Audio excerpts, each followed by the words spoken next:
आई भैया, हम भोजपुरी गायक संजय लाल यादव एगो शिक्षा पर गीत सुनावतनी आप सबके कि नून रोटी खा के भले जिंदगी बितावो, अपने न पढ़ल बाकिन बचवन के पढ़ावो।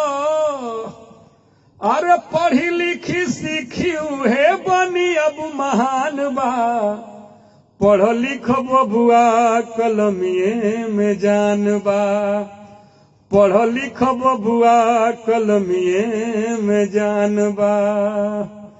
इहे पढ़ैया अम्बेडकर जी पढ़ले, पढ़ी लिखी शिक्षा के अलख जगवले।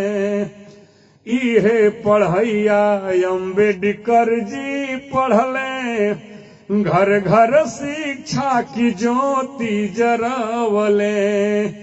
पढ़ी लिखी देखो रच दिए संविधान बा, पढ़ी लिखी देखो रच दिए संविधान बा। पढ़ लिख बबुआ कलमिए में जान बा, पढ़ लिख बबुआ कलमिए में जान बा।